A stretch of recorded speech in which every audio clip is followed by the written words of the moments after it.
एक बार की बात है, एक बहुत बड़ी आर्ट गैलरी ने कॉन्टेस्ट डिक्लेयर किया। उसमें उन्होंने अनाउंस किया कि जो भी पेंटर पीस को डिपिक्ट करने वाली वर्ल्ड की सबसे अच्छी पेंटिंग बनाएगा, उसको $10 मिलियन का इनाम मिलेगा।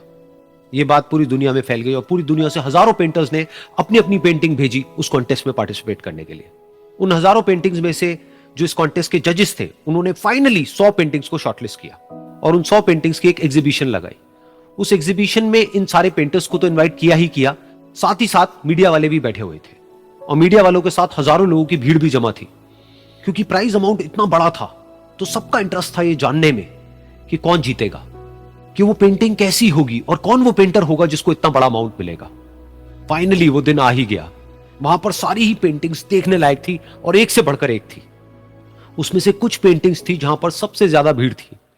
जैसे एक पेंटिंग थी जहां पर एक बिल्कुल साफ पानी की नदी बह रही थी, जिसके पीछे कुछ पहाड़ थे, उसके ऊपर बर्फ जमी हुई थी और पीछे से सनराइज हो रहा था। एक और पेंटिंग थी जहां पर पेंटर ने पीस को डिपिक्ट किया था फुल मून नाइट के थ्रू, यानी कि एक बिल्कुल पीसफुल लेक थी जिसका पानी बिल्कुल स्टिल था, इतना स्टिल कि उसके अंदर आप रिफ्लेक्शन देख सकते थे आसपास में जो भी कुछ था उसका, बिल्कुल एक मिरर की तरह। और बिल्कुल डार्क आसमान में कुछ तारे चमक रहे थे और एक चांद चमक रहा था। उसके अलावा एक पेंटिंग थी जिसमें बिल्कुल सफेद बादल थे, नीला आसमान था और बिल्कुल हरी हरी घास थी। यानी कि सारी ही पेंटिंग्स ऐसी जिसको देख करके ही मन शांत हो जाए। तो कॉन्टेस्ट बहुत ही टफ था क्योंकि सारी पेंटिंग्स एक से बढ़कर एक थी। तो जजेस के लिए शॉर्टलिस्ट करना कि कौन सी पेंटिंग बेस्ट है, that was very very difficult. लेकिन वो मोमेंट आ ही गया जब जजेस ने अपना माइंड मेकअप कर लिया और एक पेंटिंग को इन सारी पेंटिंग्स में से सिलेक्ट कर लिया और उस पेंटिंग को एक बड़े से कर्टेन के पीछे रख दिया। सामने वो सारे पेंटर्स बैठे हुए थे, मीडिया वाले थे और हजारों लोगों की भीड़ थी। सबकी क्यूरियोसिटी बढ़ती चली जा रही थी क्योंकि अमाउंट बहुत बड़ा था। लेकिन जैसे ही वो पर्दा हटा और सामने से सबने उस पेंटिंग को देखा तो सब हैरान रह गए।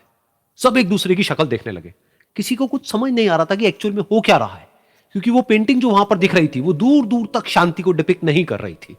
तो सबको लगा कि शायद उस आर्ट गैलरी से कोई गलती हुई है या जजेस से कोई गलती हुई है और किसी गलत पेंटिंग को वहां पे रख दिया है।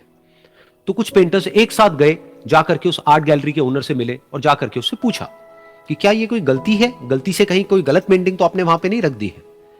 तो आर्ट गैलरी वाला थोड़ा सा मुस्कुराया और बोला, नहीं ये पेंटिंग बिल्कुल ठीक है, जजेस ने इसी पेंटिंग को सिलेक्ट किया है और यही पेंटिंग आज की विनर है। सारे पेंटर्स ये जवाब सुन करके गुस्से से भर गए और सबने मिल करके रिवोल्ट कर दिया। और ये देख करके सारे मीडिया वाले अपनी अपनी जगह से खड़े हुए और भागते हुए गए उस आर्ट गैलरी के ओनर के पास में और अपने अपने माइक्स उनके मुंह के आगे कर दिए। तो अगेन वो आर्ट गैलरी का जो ओनर था वो हल्का सा मुस्कुराया और उसने कहा कि मुझे कुछ बोलने से पहले एक बार इस पेंटिंग को आप लोग ध्यान से देखिए, थोड़ा पास से देखिए, शायद आपको कुछ ऐसा नजर आए जो दूर से नजर नहीं आ रहा है। क्योंकि आप सबने एक चीज तो देख ली कि इस पेंटिंग में आंधी है, तूफान है, चारों तरफ सब कुछ तहस नहस हो रहा है, आसमान में बिजली कड़क रही है, काले बादल है, ये सब तो आपने देख लिया। लेकिन एक चीज नहीं देखी कि इस पेंटिंग में एक घर भी है। उस घर में एक छोटी सी खिड़की है जहां पर एक आदमी खड़ा हुआ है। ध्यान से जाकर के देखिए, वो जो आदमी खड़ा हुआ है और बाहर देख रहा है उस घर से, उसके चेहरे पर कोई डर नहीं है, बल्कि एक हल्की सी मुस्कान है, एक ठहराव है, एक सुकून है। और यही है शांति का असली मतलब। यानी कि शांति का मतलब यह नहीं है कि हमारे बाहर सब कुछ शांत है और फिर हम शांत हैं, क्योंकि वो टेम्पररी है। असली शांति का मतलब यह है कि हमारे बाहर चाहे जो कुछ भी हो रहा हो, हम अंदर से पूरी तरह से शांत हैं, हमारा मन शांत है। क्योंकि जिसका मन शांत नहीं है, उसको चाहे आप कितनी भी सुंदर से सुंदर जगह पर ले जाकर के बिठा दो, वो वहां पर भी जाकर के दुखी ही रहेगा। लेकिन दूसरी तरफ से जिसका मन शांत है, उसके बाहर चाहे कुछ भी हो रहा हो, चाहे मौसम कैसा भी हो, चाहे उसके आसपास में सब कुछ तहस नहस हो रहा हो, तूफान हो, लेकिन वो अंदर से बिल्कुल शांत रहेगा। और यही है शांति का असली मतलब।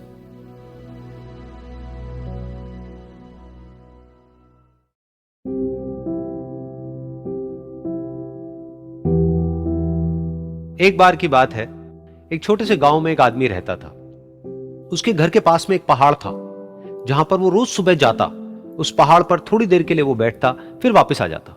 तो रोज की तरह वो सुबह सुबह जा रहा था। पीछे से उसका छोटा सा बेटा आया, उसने आकर के उसका हाथ पकड़ लिया और कहा कि आज मैं भी आपके साथ चलूंगा। उसने पहले तो उसको थोड़ा सा समझाया और मना किया, कहा कि जो रास्ता है वो बहुत ही छोटा है, और चढ़ाई बहुत ज्यादा है, तो तुम मेरे साथ नहीं चल पाओगे। लेकिन फिर जब उस बेटे ने जिद करी तो पिता मान गया। तो दोनों पहाड़ पर चढ़ने लगे। पिता ने बेटे का हाथ कस के पकड़ा हुआ था। लेफ्ट साइड में पहाड़ थे, राइट साइड में खाई थी और रास्ता बहुत ही छोटा था। और वो पहाड़ की चोटी तक पहुंचने ही वाले थे, तभी रास्ते में एक बड़ा सा पत्थर आया। क्योंकि पिता उस रास्ते पर रोज आता था तो उसको पता था कि वहां पे पत्थर है, तो वो साइड से निकल गया। लेकिन जो बेटा था उसका ध्यान कहीं और था, तो उसका घुटना जा करके उस बड़े से पत्थर पर टकरा गया। तो फिर उस बच्चे के मुंह से एक चीख निकली, और जैसे ही वो चीखा उसकी आवाज उन पहाड़ों में गूंजने लगी। इससे पहले उस बच्चे ने कभी भी अपनी आवाज की गूंज नहीं सुनी थी, तो उसे समझ नहीं आया कि क्या हो रहा है। वो अंदर से थोड़ा सा घबरा गया। उसे लगा कि शायद कहीं कोई है जो छुप करके उसको देख रहा है और उसका मजाक उड़ा रहा है। फिर उस बच्चे ने बोला, कौन हो तुम? कौन हो तुम? तो जब उस बच्चे ने इस गूंज को सुना उसे गुस्सा आ गया। उसे लगा कि कौन है ये जो मेरा मजाक उड़ाए चले जा रहा है। फिर उसने गुस्से से कहा, मैं तुम्हें छोड़ूंगा नहीं। और फिर जैसे ही उसने इस गूंज को सुना वो घबरा गया। उसके पिता समझ गए थे कि क्या हो रहा है। उसने अपने पिता का हाथ कस के पकड़ लिया और उनसे पूछा, कौन है ये जो मुझे इतना तंग कर रहा है? कौन है ये जो मुझे इतना डरा रहा है? तो उसके पिता थोड़ा सा मुस्कुराए और उन्होंने खाई की तरफ देखा और जोर से बोला, मैं तुमसे बहुत प्यार करता हूं। ये सुनकर वो बच्चा हैरान हो गया। उसे समझ नहीं आया कि हो क्या रहा है, कि वही इंसान जो उसका मजाक उड़ा रहा है और उसको तंग कर रहा है, वो उसके पिता को बोल रहा है कि मैं तुमसे बहुत प्यार करता हूं। तो उसके पिता ने अपने बेटे को देखा और वो समझ गए कि उसके मन में क्या चल रहा है। और फिर दोबारा उन्होंने बोला, तुम बहुत अच्छे हो। और ये सुनकर उनका बेटा भी थोड़ा सा मुस्कुराया और पूछा अपने पिता से कि ये क्या हो रहा है। और फिर उसके पिता ने अपने बेटे को समझाया, ये जो आवाज तुम सुन रहे हो ना, ये किसी और की नहीं है, ये तुम्हारी ही आवाज है जो कि पहाड़ों में गूंज रही है और तुम्हें अपनी ही आवाज सुनाई दे रही है। जैसा तुम बोलते हो ठीक वैसा ही तुम्हें सुनाई देता है। अगर तुम गुस्से से कुछ कहोगे तो पलट करके जो आवाज आएगी उसमें भी गुस्सा होगा, लेकिन अगर तुम कुछ अच्छा कहोगे तो वो आवाज भी अच्छी होगी। बिल्कुल इसी तरह से हमारी जिंदगी में भी होता है। जैसा तुम अपने मन में इस जिंदगी के बारे में सोचते हो, ये जिंदगी तुम्हारे लिए बिल्कुल वैसी ही हो जाती है। अगर तुम मन ही मन अपने आप को ये बोलते रहोगे कि मेरी जिंदगी तो बहुत ही बुरी है, तो तुम्हारी जिंदगी सच में बुरी हो जाएगी। और अगर तुम अपनी जिंदगी से प्यार करोगे तो तुम्हारी जिंदगी भी तुमसे प्यार करेगी। ये बात उस बच्चे के दिमाग में घर कर गई और फिर वो दोनों उस पहाड़ की चोटी पर गए। लेकिन बच्चे के दिमाग में यही बात घूम रही थी। और फिर वो बच्चा खिलखिला के हंसा और उसने अपने दोनों हाथ खोले और अपनी पूरी ताकत से बोला, मैं तुमसे बहुत प्यार करता हूं।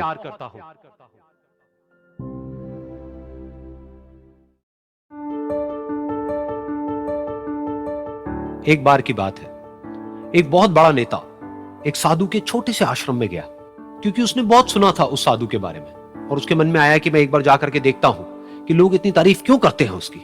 तो जब वो उस आश्रम में गया तो वहां पर एक छोटा सा कमरा था जहां पर एक कालीन बिछा हुआ था। वहां पर कुछ लोग बैठे हुए थे नीचे और साधु जी सामने बैठे हुए थे। कुछ सवाल जवाब चल रहा था। तो जैसे ही वो अंदर गया, वो अकेला नहीं था, उसके साथ में 4 बॉडीगार्ड्स भी थे। और उसको ये आदत थी कि जहां पर भी वो जाता था लोग अपनी जगह से खड़े हो जाते थे, उसकी तरफ देखते थे, हाथ जोड़ते थे, अपना सर झुकाते थे। लेकिन यहां पर ऐसा कुछ भी नहीं हुआ। साधु ने उसकी तरफ देखा तक नहीं, क्योंकि वो साधु किसी के सवाल का जवाब दे रहे थे। लेकिन नेता को इस बात पे गुस्सा आ गया। नेता को लगा कि ये मेरी बेइज्जती है। तो उस नेता ने साधु की बात को बीच में ही काटते हुए थोड़ा गुस्से से कहा, मैं आपसे कुछ कहना चाहता हूं। साधु ने उसकी तरफ देखा और बोले, आप थोड़ी देर रुकिए, पहले मैं इनके सवाल का जवाब दे लूं, उसके बाद में मैं आपसे बात करूंगा। तब तक अगर आप चाहें तो आप बैठ सकते हैं। बस साधु का इतना कहने की देर थी। नेता का चेहरा गुस्से से लाल हो गया और फिर उसने अपना सारा गुस्सा उस साधु के ऊपर निकाल दिया। अभी तक वो नेता बहुत ही तमीज से बात कर रहा था, यानी कि आप कह करके बात कर रहा था। अब वो तू तड़ाक पे उतर आया। नेता ने उस साधु को कहा, तुझे पता भी है मैं कौन हूं और तू किससे बात कर रहा है? साधु ने उसकी तरफ देखा और कहा, मुझे इससे कोई फर्क नहीं पड़ता कि आप कौन हैं, लेकिन आप जो कोई भी हैं, अगर आप चाहते हैं कि मैं आपके सवाल का जवाब दूं या आपसे बात करूं तो आपको कुछ देर रुकना होगा। और साधु के ये कहते ही नेता गुस्से से पागल हो गया और वहीं सबके सामने चीखने चिल्लाने लग गया, अब मैं तुझे तेरी असली औकात दिखाऊंगा। तूने मुझसे पंगा लेकर के ठीक नहीं किया है। तुझे पता भी है मैं तेरे बारे में क्या सोचता हूं। साधु ने फिर से उसकी तरफ देखा और बड़े ही प्रेम से कहा कि मुझे इससे कोई फर्क नहीं पड़ता है कि आप मेरे बारे में क्या सोचते हैं। आप जो चाहे वो मेरे बारे में सोच सकते हैं। फिर उस नेता ने बोला कि तू चाहे सुनना चाहता है या नहीं, लेकिन मैं तुझे बताऊंगा यही सबके सामने कि मैं तेरे बारे में क्या सोचता हूं। तू एक बहुत ही घटिया इंसान है। तू कोई साधु नहीं है, तू एक ढोंगी है, पाखंडी है, और यहां पर जितने भी लोग बैठे हैं उन सबको बेवकूफ बना रहा है। तेरा बस एक ही मकसद है कि इन लोगों की जेब में जितना भी पैसा है वो सब तेरे पास में आ जाए। तू अपने फायदे के लिए इन लोगों का इस्तेमाल कर रहा है, और अब मैं तुझे नहीं छोड़ने वाला, तेरा पर्दाफाश करके रहूंगा पूरी दुनिया के सामने। लेकिन उसके इतना बोलने के बाद भी उस साधु के चेहरे पर हल्की सी मुस्कान बनी ही रही। ये देखकर वो और तिल मिला गया और उसने कहा, अब बहुत हुआ, अब मैं यहां एक मिनट भी नहीं रुकने वाला, लेकिन अभी भी तेरे पास में मौका है। अगर मुझसे माफी मांगनी है या मुझसे कुछ कहना है तो कह सकता है। इतना सब होने के बाद भी साधु बिल्कुल शांत था और उनके चेहरे पर एक मुस्कान थी। उन्होंने अपनी आंखें बंद कर ली। फिर साधु ने अपनी आंखें खोली, हाथ जोड़े और कहा कि मुझे आपसे कोई गिला शिकवा नहीं है, मेरे मन में आपके लिए कोई भी गलत ख्याल नहीं है। जो भी आपने मेरे बारे में कहा वो आपकी अपनी सोच थी, तो मुझे आप में कोई भी बुराई नजर नहीं आती है। मुझे आप एक बहुत ही भले इंसान लगते हैं। और साधु के इतना कहते ही नेताजी का दिमाग 7वें आसमान पर पहुंच गया। उनके चेहरे पर एक अजीब सी खुशी थी, क्योंकि उस साधु ने वो ही कहा जो बाकी सब लोग उस नेता को कहते हैं। और वो खुशी खुशी उस आश्रम से अपने घर की तरफ चला गया और जा करके अपने पिताजी के साथ में बैठ गया। उसके पिताजी की आंखें बंद थी और वो ध्यान में थे। पूरी जिंदगी उन्होंने सिर्फ लोगों की सेवा करी और बदले में कुछ भी एक्सपेक्ट नहीं किया। तो थोड़ी देर बाद जब उन्होंने अपनी आंखें खोली और देखा अपने बेटे को अपने साथ बैठे हुए, तो उनके बेटे के चेहरे पर आज एक अजीब सी खुशी थी जो आज से पहले उन्होंने कभी नहीं देखी थी।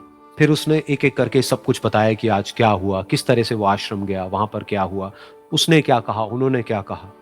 तो जब इसके पिताजी ने पूरी बात सुनी तो थोड़ा सा मुस्कुराए और अपने बेटे को देख करके बोले कि उन्होंने तुम्हारी तारीफ नहीं करी है, क्योंकि उन्होंने वो नहीं कहा कि जो तुम हो, उन्होंने वो कहा कि जो वो खुद है।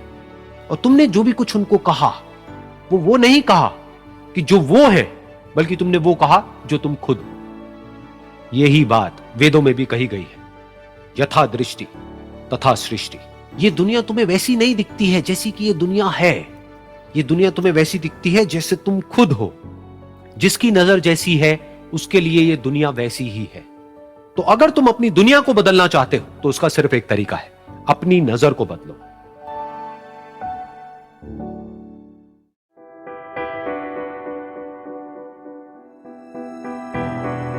ये कहानी है एक छोटी सी बच्ची की जिसको बहुत गुस्सा आता था, बात बात पे गुस्सा आता था। और जब उसको गुस्सा आता था तो वो ये नहीं देखती थी कि उसके सामने कौन है, और जो उसके मन में आता था वो सब बोल देती थी। कई कई बार तो वो कुछ चीजें उठाती और जमीन पे फेंकती और तोड़ देती। तो उसके माँ बाप बहुत परेशान हो गए, उनको समझ नहीं आ रहा था कि वो क्या करे। उन्होंने बहुत कोशिश करी उस बच्ची को समझाने की अलग अलग तरीके से, लेकिन वो बच्ची समझ ही नहीं रही थी। फिर एक दिन उसकी माँ ने उसकी ट्यूशन टीचर से बात करी, क्योंकि ट्यूशन टीचर ही एक ऐसी थी जिसकी की वो बात सुनती थी। तो उसकी टीचर ने उसकी माँ की सारी बातों को सुना और उनको बोला कि आप चिंता मत करो, आने वाले कुछ दिनों के अंदर अंदर ही इस बच्ची का गुस्सा पूरी तरीके से खत्म हो जाएगा। उसकी माँ को समझ नहीं आया, लेकिन फिर भी उन्होंने कहा कि कोशिश करने में क्या जाता है। फिर उस दिन रोज की तरह जब वो टीचर आई और वो क्लास शुरू होने वाली थी, तो उसकी टीचर ने उस बच्ची से कहा कि आज हम पढ़ाई नहीं करेंगे, आज हम एक गेम खेलेंगे। तो बच्ची ये सुन करके बहुत खुश हो गई। फिर टीचर उस बच्ची के साथ में उस घर के पीछे एक दीवार के पास में जाकर के खड़ी हो गई और उस टीचर ने उस बच्ची को कहा कि गेम ये है कि अब जब भी तुम्हें गुस्सा आए तुम्हें कील लेनी है और यहां पर आकर के इस दीवार में गाड़ देनी है, थोड़ी सी, जितनी हो सके। फिर उस बच्ची ने टीचर से पूछा लेकिन इससे क्या होगा? तो टीचर ने कहा कि जब ये गेम खत्म हो जाएगी तो तुम्हें एंड में एक प्राइज मिलेगा। फिर उस बच्ची ने बिल्कुल वैसा ही किया जैसे कि उस टीचर ने कहा था, यानी कि अब उसको जब भी गुस्सा आता तो वो जाती और जा करके एक कील उस दीवार में गाड़ देती। तो जैसा कि उस लड़की को बहुत गुस्सा आता था तो पहले ही दिन वहां पर 10 से ज्यादा कीलें गड़ गई, लेकिन उन कीलों को गाड़ने के लिए उसको बार बार पीछे जाना पड़ता और जा करके उस कील को गाड़ना पड़ता। तो उसके दिमाग में आया कि जितनी मेहनत मैं लगाती हूं उस कील को गाड़ने में, उससे कम मेहनत में मैं अपने गुस्से को कंट्रोल कर सकती हूं। अगले दिन 8 कीलें गड़ी, उसके अगले दिन 6, फिर 4, फिर 3, फिर 2, फिर 1। फिर एक ऐसा भी दिन आया जब एक भी बार उसको गुस्सा नहीं आया और एक भी कील उस दीवार में नहीं गड़ी, और वो बच्ची बहुत खुश हो गई। खुशी खुशी वो अपनी टीचर के पास में गई और जाकर के उनको बताया कि देखो मैम, आज मैंने एक भी कील उस दीवार में नहीं गाड़ी है क्योंकि मेरे को एक बार भी गुस्सा नहीं आया है। तो मैम ने उसको थोड़ी सी शाबाशी दी और मैम उसके साथ में उस दीवार के सामने जाकर के खड़ी हो गई। अब मैम ने उस बच्ची को कहा कि गेम अभी खत्म नहीं हुई है, अब तुम्हें क्या करना है कि जिस भी दिन तुमको बिल्कुल भी गुस्सा नहीं आता है उस दिन के एंड में तुम एक कील को इस दीवार से निकाल दोगी। तो बच्ची ने वैसा ही किया, लेकिन क्योंकि कीलें बहुत ज्यादा थी तो 1 महीने से भी ज्यादा टाइम लग गया उन सारी कीलों को बाहर निकलने में। लेकिन एक दिन ऐसा भी आया जब सारी कीलें उस दीवार से बाहर निकल गई। फिर वो बच्ची बहुत ही खुश होकर के अपनी टीचर के पास में गई और जाकर के बोला कि अब उस दीवार में एक भी कील नहीं है। तो उसकी टीचर उस बच्ची के साथ में उस दीवार के सामने जाकर के खड़ी हुई, उसने देखा कि एक भी कील नहीं है दीवार में, फिर उसको उसकी एक फेवरेट चॉकलेट गिफ्ट करी और बोला कि तुम इस प्राइज को जीत गई हो। बच्ची बहुत ही खुश हो गई। फिर टीचर ने उस बच्ची से पूछा कि क्या तुमको इस दीवार में कुछ नजर आ रहा है? तो बच्ची ने कहा नहीं मैम, इसमें तो कुछ भी नहीं है, सारी कीलें निकल चुकी हैं। तो उस टीचर ने कहा एक बार ध्यान से देखो, शायद कुछ नजर आए। तो उस बच्ची ने दोबारा देखा और कहा वो जो कीलें मैंने गाड़ी थी उसके कुछ निशान मुझे नजर आ रहे हैं दीवार में। जब बच्ची ने ये देख लिया, फिर उसकी मैम ने उस बच्ची को कहा जैसे तुमने इस दीवार में कील गाड़ी और अब तुम उस कील को तो निकाल सकती हो लेकिन उसके निशान को नहीं मिटा सकती, ठीक इसी तरह से होता है जब तुम गुस्सा करती हो। जब तुम गुस्सा करती हो अपने माँ बाप पे या किसी पे भी, तो उनके दिल पर चोट लगती है, उनको दर्द होता है और वहां पर एक निशान रह जाता है। उस निशान को तुम चाह करके भी हटा नहीं सकती, फिर चाहे तुम उनसे जितना मर्जी माफी मांग लो। यह सुनकर बच्ची को अपनी गलती का एहसास हुआ और वो रोने लगी और वो भागती हुई गई और अपनी माँ के पास में जाकर के उनसे गले लग गई और अपनी माँ को बोली कि मम्मा मैं आज के बाद कभी गुस्सा नहीं करूंगी, मुझे समझ आ गया मैंने क्या गलती करी। और उस दिन के बाद उस बच्ची ने कभी गुस्सा नहीं किया।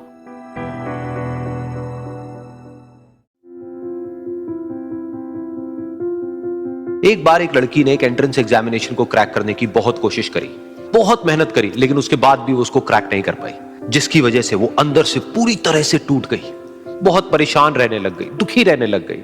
उसके पिता से अपनी बेटी की यह हालत देखी नहीं गई। फिर उन्होंने एक दिन अपनी बेटी को बुलाया और उन्होंने अपनी बेटी को कहा कि तुम मेरे साथ एक बार किचन में चलो, मुझे तुम्हें कुछ दिखाना है। किचन में पहले से ही उन्होंने गैस स्टोव के ऊपर 3 बोल रखे हुए थे। फिर उन्होंने उन तीनों बोल्स के अंदर पानी भरा, एक के अंदर कुछ आलू डाले, एक के अंदर कुछ अंडे और एक के अंदर कॉफी बीन्स, और उसको उबलने के लिए छोड़ दिया। उसके बाद में 5 मिनट हो गए, 10 मिनट हो गए, 20 मिनट हो गए और वो वहां पर खड़े रहे अपनी बेटी के साथ में और उसको देखते रहे।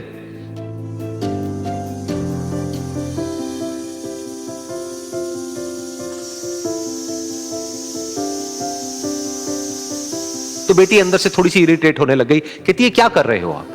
तो उसके पिता ने कहा कि सिर्फ 1 मिनट और रुको, तुमको सब समझ आ जाएगा।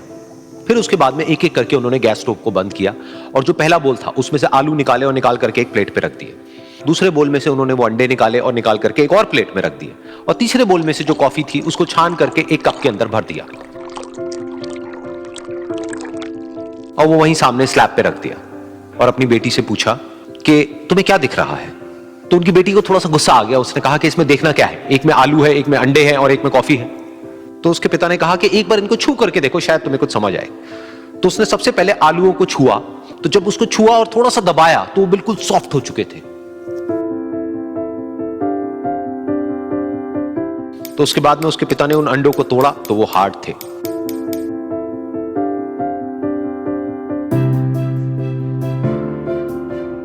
और फिर उसके पिता ने वो कॉफी वाला कप उठाया और अपनी बेटी को कहा कि एक बार इसको सूंघ करके देखो। तो जब उनकी बेटी ने उस कॉफी को सूंघा तो उसके चेहरे पर एक स्माइल आ गई। फिर उसके पिता ने अपनी बेटी को कहा कि तुमने ध्यान से देखा कि क्या हुआ यहां पर? ये तीनों ही बिल्कुल एक ही सिचुएशन में गए, लेकिन तीनों ने अलग अलग तरीके से रिस्पॉन्ड किया। तो पहला यानी कि आलू, जब हमने उसको उस पानी में डाला था उससे पहले वो बहुत ही हार्ड थे और स्ट्रांग थे, लेकिन गर्म पानी में जाने के बाद में वो अंदर से बिल्कुल सॉफ्ट हो गए, यानी कि कमजोर पड़ गए।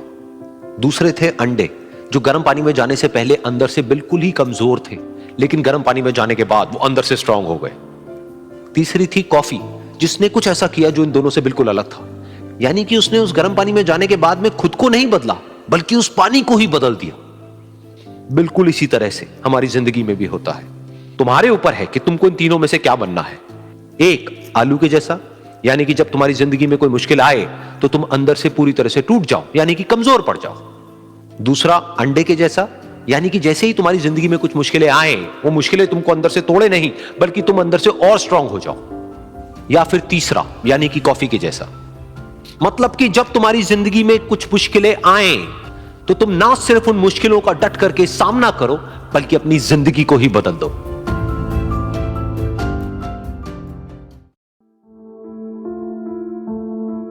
ये कहानी है 2 दोस्तों की जो कि एक छोटे से गांव में रहते थे।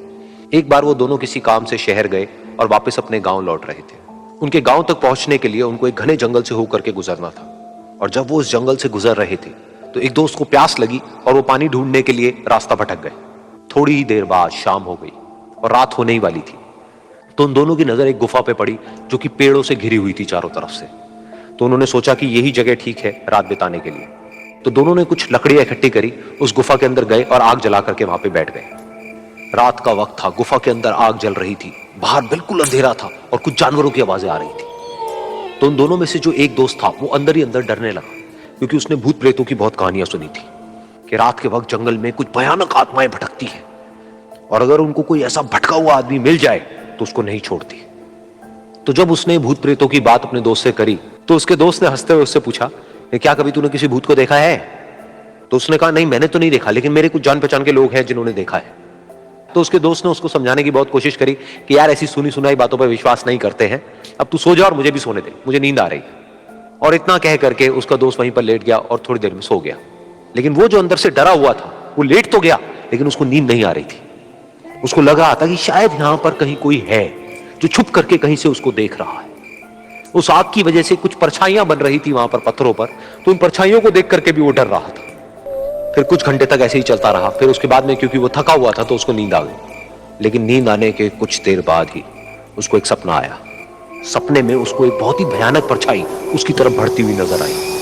अब जैसे जैसे वो अंदर से डरता चला जा रहा था, वो परछाई उसके और पास आती चली जा रही थी और बड़ी होती चली जा रही थी। और उस परछाई में एक हाथ उसको नजर आया जिसके बड़े बड़े नाखून थे, और वो हाथ उसकी तरफ बढ़ता चला गया और उसके गले तक पहुंचने ही वाला था कि तभी वो डर करके एकदम से उठा।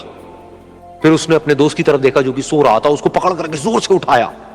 फिर उसने अपने दोस्त को बताया कि उसके साथ में क्या हुआ। तो उसका दोस्त फिर हंसने लगा। फिर उसके दोस्त ने उसको कहा, अब अगर दोबारा से तुझे वो परछाई दिखे तो तू वही कहियो जो मैं तुझे कह रहा हूं कहने के लिए, फिर देखते हैं वो परछाई तेरा क्या करती है। तुझे अपने अंदर ही अंदर बोलना है, मैं तुझसे नहीं डरता, सामने आ। तो उसके दोस्त ने वैसा ही किया। थोड़ी देर बाद दोबारा से उसको सपने में वही परछाई नजर आई और वो परछाई धीरे धीरे उसकी तरफ बढ़ने लगी। लेकिन इस बार वो उस परछाई से डरा नहीं, बल्कि अपनी पूरी हिम्मत जुटा करके उसने वही कहा, मैं तुझसे नहीं डरता, सामने आ। मैं तुझसे नहीं डरता, सामने आ। मैं तुझसे नहीं डरता, सामने आ। जैसे जैसे वो ये बोलने लगा, वो परछाई छोटी होने लगी और उससे दूर होने लगी। वो बोलता रहा, वो परछाई छोटी होती रही और धीरे धीरे वो परछाई दिखनी बंद हो गई। बिल्कुल ऐसा ही हमारी जिंदगी में भी होता है। हमारे अंदर जितने भी डर हैं, उससे हम जितना डरते हैं हम उतना ही छोटे होते चले जाते हैं और वो डर उतने ही बड़े होते चले जाते हैं। लेकिन अगर हम अपने अंदर के डरों से नहीं डरते हैं और उसका सामना करते हैं तो दुनिया का ऐसा कोई भी डर नहीं है जो कि हमें डरा पाए।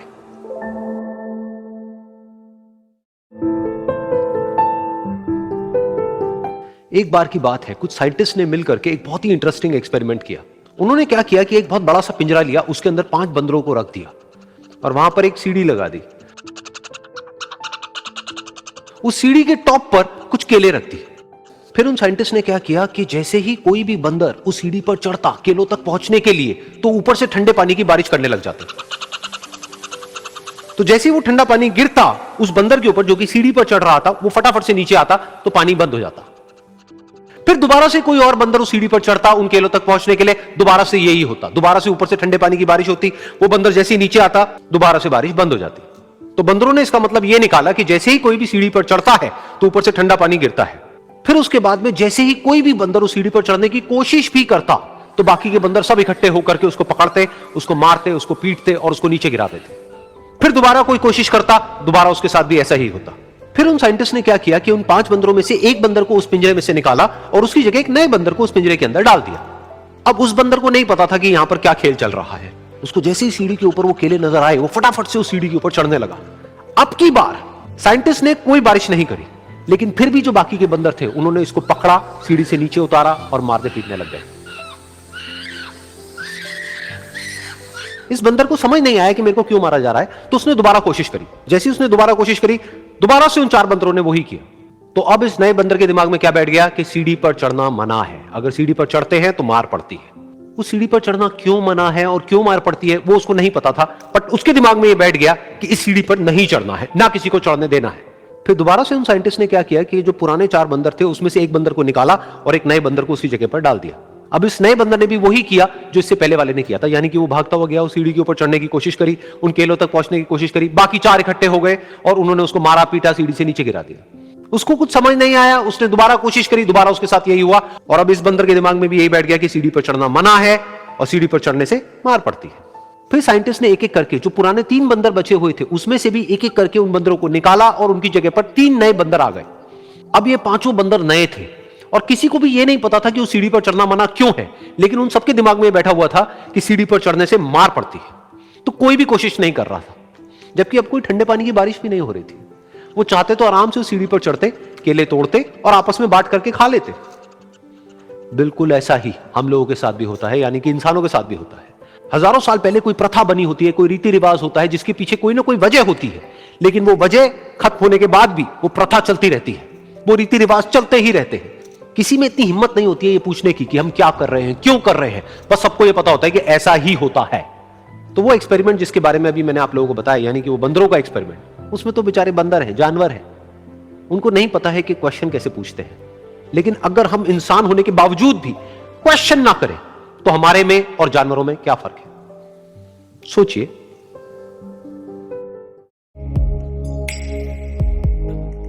एक छोटा सा गांव था, वहां पर एक आदमी पहाड़ पर पत्थर तोड़ने का काम करता था। उसको अपनी जिंदगी से कोई गिला शिकवा नहीं था। पूरा दिन वो काम करता, मेहनत करता, दिन के एंड में जो थोड़ा बहुत पैसा मिलता वो जा करके अपने परिवार के साथ में थोड़ा सा टाइम स्पेंड करता और चैन से सो जाता। तो एक दिन रोज की तरह वो अपना काम खत्म करके अपने घर की तरफ जा रहा था, तो रास्ते में चलते चलते उसके मन में ख्याल आया कि ये भी कोई जिंदगी है कि सुबह से शाम तक मैं पत्थर तोड़ने का काम करता हूं और एंड में मेरे को थोड़े से पैसे मिलते हैं, जिसमें मुश्किल से मेरा और मेरे परिवार का गुजारा हो पाता है। काश कुछ ऐसा हो जाए कि कहीं से मुझे कोई ऐसी शक्ति मिल जाए कि जो भी मैं चाहता हूं वो सच हो जाए। वो अपने घर पर गया, उसने खाना खाया, लेकिन उसका ध्यान खाने की तरफ नहीं था, उसके दिमाग में यही ख्याल चल रहा था। उसके बाद में वो यही सोचते सोचते सो गया।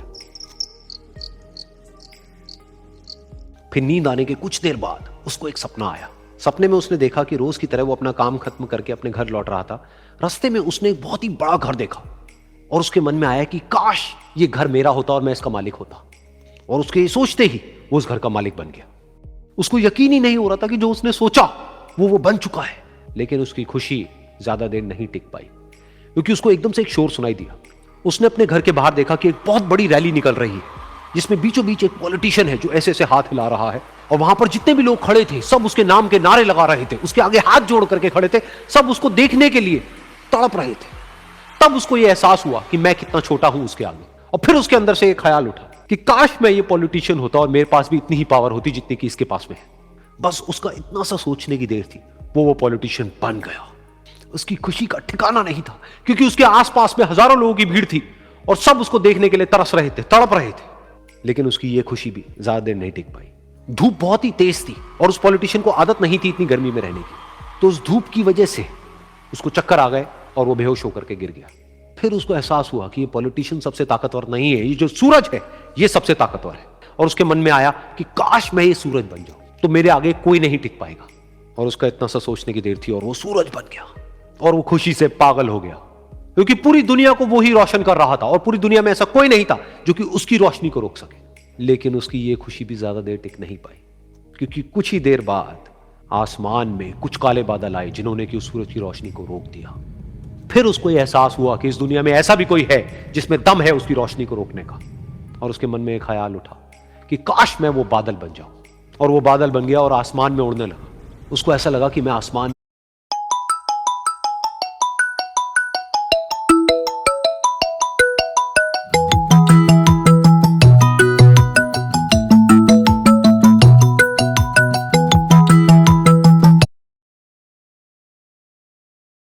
में उड़ रहा हूं और अब मैं जहां चाहे वहां जा सकता हूं। लेकिन कुछ देर बाद वहां पर एक बहुत तेज हवा का झोंका आया जो कि उन बादलों को उड़ा करके ले गया। और फिर उसे ये समझ आया कि ये जो बादल हैं वो सूरज की रोशनी को तो रोक सकते हैं लेकिन हवा को नहीं रोक सकते, ये हवा उनको बहा करके ले जाती है। फिर उसके मन में आया कि काश मैं ये हवा बन जाऊं, और वो हवा बन गया। हवा बनने के बाद में उसको अपने अंदर एक अलग ही ऊर्जा का अनुभव हुआ। वो चाहे तो आराम से बहता और चाहे तो आंधी बन करके, तूफान बन करके, जिसको भी चाहे उड़ा करके ले जाता। उसको ये विश्वास होने ही लगा था कि इस दुनिया में सबसे ज्यादा शक्तिशाली मैं हूं। लेकिन तभी उसके सामने आया एक पहाड़। उसने अपनी पूरी ताकत लगा दी लेकिन उस पहाड़ को वो इतना सा भी नहीं हिला पाया। तब उसको यह एहसास हुआ कि इस दुनिया में कोई है जो हवा से भी ज्यादा शक्तिशाली है, जिसमें दम है उस हवा को रोकने का। फिर उसके मन में आया कि काश मैं ये पहाड़ होता और वो पहाड़ बन गया। लेकिन हर बार की तरह इस बार भी उसकी खुशी ज्यादा देर तक नहीं टिक पाई। उसको एक जानी पहचानी सी आवाज सुनाई दी और साथ ही साथ उसको दर्द होने लगा, जैसे कि कोई है जो उसको तोड़ रहा है, उसको मार रहा है। तो दर्द से वो चीखने लगा और उसके मन में आया कि काश मैं वो बन जाऊं, क्योंकि इस पहाड़ को तोड़ने का दम रखता है। लेकिन इस बार उसकी एक ख्वाहिश पूरी नहीं हुई। वो रोने लगा, चीखने लगा, चिल्लाने लगा, उसने अपनी पूरी जान लगा दी, लेकिन इस बार वो नहीं बन पाया। उसका दर्द बढ़ता ही चला जा रहा था और दर्द की वजह से एकदम से उसकी नींद खुली और सामने शीशा था। उसने शीशे में देखा और उसको समझ आया कि सपने में मैं वो क्यों नहीं बन पा रहा था जो मैं बनना चाहता था, क्योंकि असलियत में मैं वो ही हूं।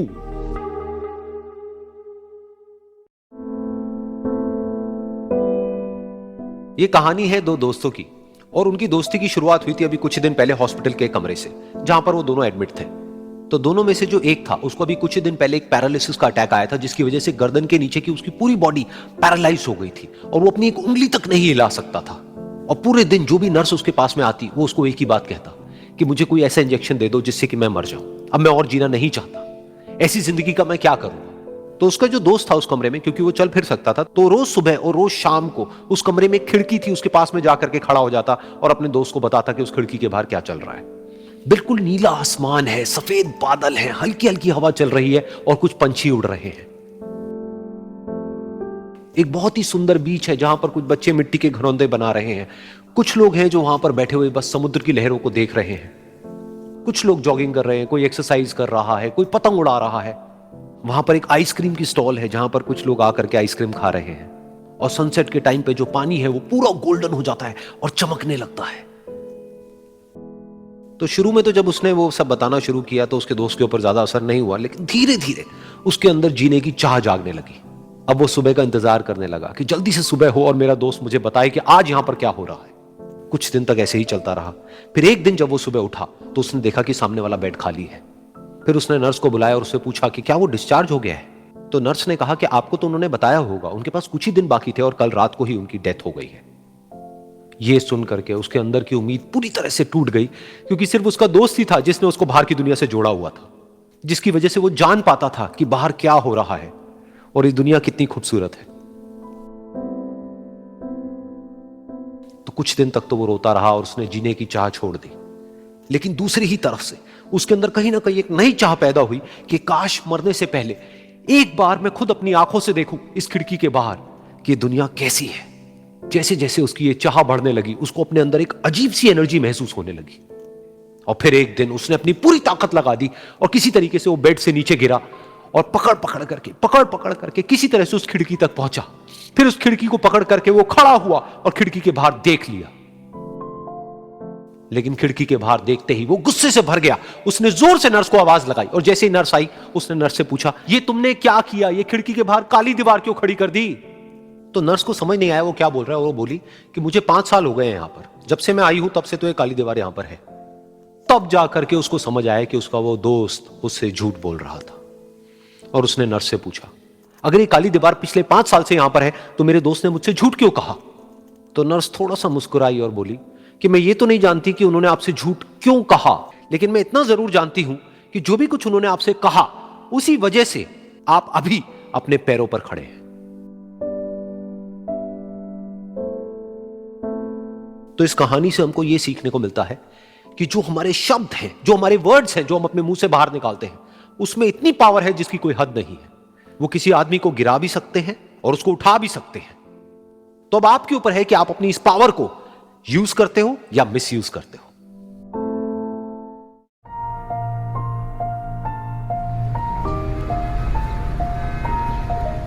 एक बार एक छोटी सी बच्ची हाथ में मिट्टी की गुल्लक लेकर के भागती हुई एक दवाइयों की दुकान पर गई। वो काफी देर तक वहां पर खड़ी रही, लेकिन दुकानदार का ध्यान उसकी तरफ नहीं गया, क्योंकि और भी बहुत सारे लोग खड़े हुए थे।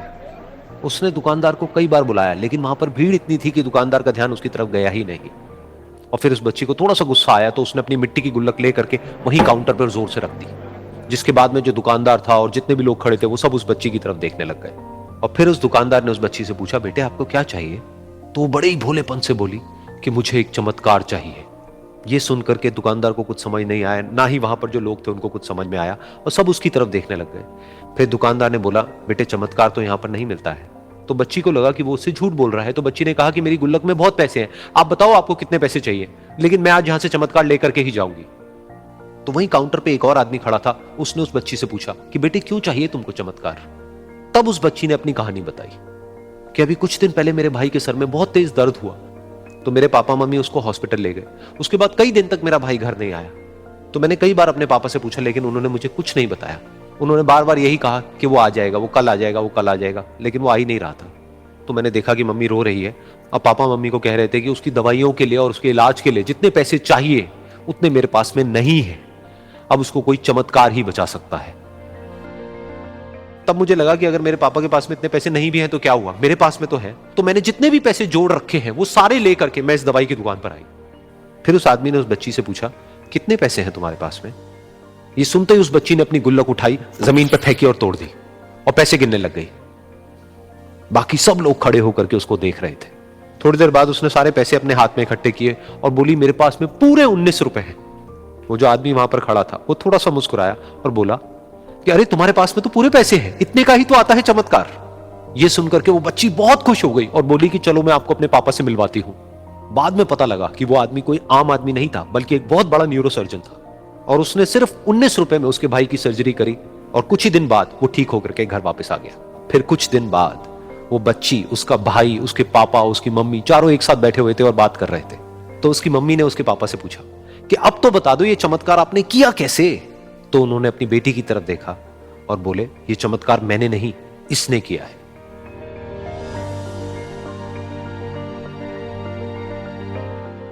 तो यहां पर एक बहुत बड़ी बात है जो हम उस छोटी सी बच्ची से सीख सकते हैं कि जिंदगी में कभी कभी ऐसा होता है कि हमको कोई रास्ता नजर नहीं आ रहा होता है और हम लोग हिम्मत हार जाते हैं। तब हमारे अंदर एक बच्चा होता है जो कोशिश करने से कभी भी पीछे नहीं हटता है। वो हार मानने को तैयार नहीं होता है क्योंकि उसको ना शब्द समझ नहीं आता है। वो बच्चा जिसके लिए कुछ भी नामुमकिन नहीं है, क्योंकि वो हर हाल में कोशिश करता ही रहता है।